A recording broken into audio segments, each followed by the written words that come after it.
When you were growing up, you probably didn't realize it, but your parents were teaching you more than just how to tie your shoes or make your bed. They were also teaching you lessons about money, sometimes intentionally, sometimes completely by accident. The way your parents thought, talked, and behaved around money shaped how you see money today. And these beliefs, even if subtle, can either set you up for financial success or hold you back, no matter how smart or hardworking you are.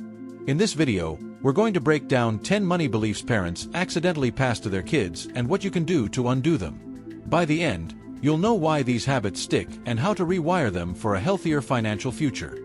Before we jump in, comment below which of these beliefs you think you might have picked up growing up.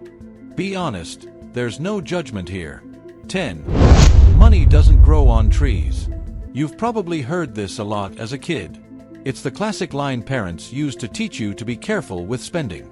The intention is good, they want you to value money, but the unintended message is this: money is scarce and hard to come by. Kids who hear this repeatedly often grow up with a scarcity mindset. They stress over every purchase and feel guilty spending money, even when it's reasonable or necessary.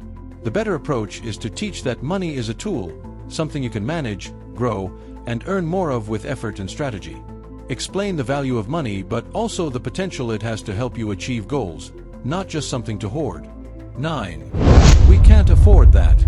Parents often say this to set boundaries, especially when finances are tight. But when repeated too often, kids internalize the belief that they'll always struggle financially. Even as adults, this belief can manifest as constant stress, fear of spending, or avoidance of financial risks that could grow wealth. Instead, try phrasing it as, "We're choosing to spend our money on X instead of Y right now," or "Let's save up for it over time."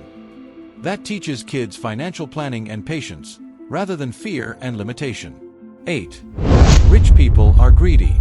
Some parents express frustration with wealth or criticize rich people, thinking they're teaching values like humility or fairness. But the unintended lesson is, money and success are bad, and becoming wealthy might make you a bad person. This belief can lead to self-sabotage. Smart, ambitious kids may unconsciously avoid financial success because it feels wrong or morally uncomfortable. The healthier approach is to separate wealth from character. Money is neutral. What matters is how you use it. Pause for a second. Did any of these sound familiar?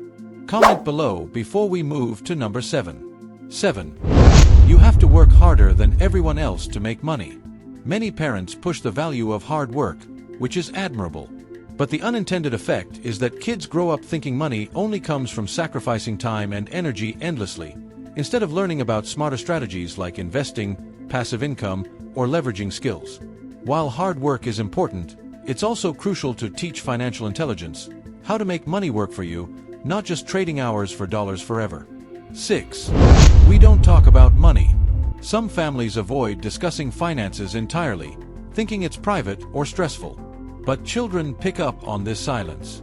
They grow up thinking money is mysterious, complicated, or even shameful. Avoiding money talk teaches kids fear and confusion, not understanding. Instead, be open about money in an age-appropriate way. Let kids see how bills are paid, how saving works, and how financial decisions are made. This transparency builds confidence, not fear. 5. Credit cards are evil. Parents often warn about debt and credit cards because they've seen the dangers firsthand. But the unintended message is that all debt is bad, when in reality, debt is just a tool. It can be used wisely or recklessly. Kids who grow up with this belief may fear borrowing at all costs, missing out on opportunities like buying a first home or building credit. Teach the difference between high-interest consumer debt and strategic, low-interest debt, and how responsible borrowing can actually strengthen financial health. 4. We can't afford to save. Some parents grew up struggling and believe saving isn't realistic until you earn more. If kids hear this constantly, they internalize the belief that saving is impossible, leading to habits of spending first and saving last, or never saving at all. Instead, teach children that saving starts small. Even a few dollars a week can build a habit that compounds over time. Show them that consistent, small steps lead to big results later. 3. You can't buy happiness. Parents often say this to encourage frugality, which makes sense. But the unintended takeaway can be that spending or enjoying money is wrong, or that earning more is meaningless. Kids might grow up ignoring opportunities to invest in experiences, education, or tools that actually improve life quality. Instead, teach balance. Money doesn't guarantee happiness, but it enables freedom, security, and experiences that can enhance well-being. 2. Be careful with money. This is one of the most common phrases parents use. It's intended to teach caution, but over time, kids may develop fear-based financial habits, avoiding risks, investments, or opportunities that could grow wealth. Instead of fear, focus on teaching financial literacy and decision-making skills. Let kids understand budgeting, investing, and smart spending so they grow confidence rather than anxiety about money. 1. You'll never be rich if you don't do X. Many parents unintentionally attach success to rigid formulas. Get a degree, work a certain job, never spend on luxury. While the intention is to motivate, the underlying message is that rich people follow strict rules and luck is out of your hands. Kids grow up believing wealth is rare, inaccessible, or only for the chosen few. In reality, financial success is a combination of discipline, smart choices, and long-term thinking, not just a strict formula. Teach children that wealth is accessible through planning, patience, and consistent effort, and that making mistakes is part of the learning process.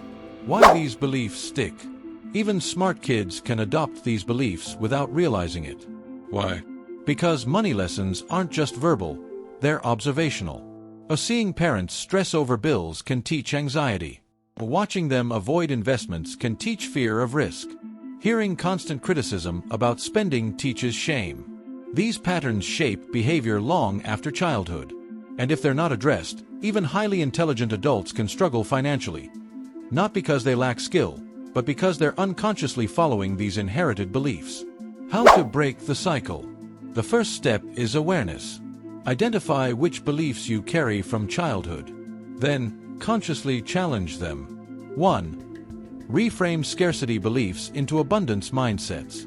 Money is finite at any moment, but opportunities to earn and grow it are endless. 2. Separate morality from wealth. Being rich doesn't make you greedy, it's about what you do with it. 3. Learn and apply financial literacy. Understand investing, budgeting, and strategic debt. Knowledge is power. 4. Model healthy habits. If you have kids, show them how money works rather than just telling them. By doing this, you're not just breaking negative patterns, you're setting up the next generation for financial confidence and freedom. Final thoughts. The money beliefs parents pass on are usually meant to protect, teach values, or guide. But if left unexamined, they can hold even the smartest people back. The good news is, you can rewire these beliefs at any age. Start small. Read about money, track your spending, invest wisely, and talk openly about finances. Over time, these conscious habits will replace the accidental beliefs you picked up as a kid. Remember, money is a tool, not a source of fear, guilt, or limitation. How you think about it determines your financial life more than your IQ or your income. If this video gave you insight into your own money mindset, drop a like, comment which belief resonated with you most, and hit that subscribe button so you don't miss the next deep dive into financial habits that actually make a difference. I'll see you in the next one.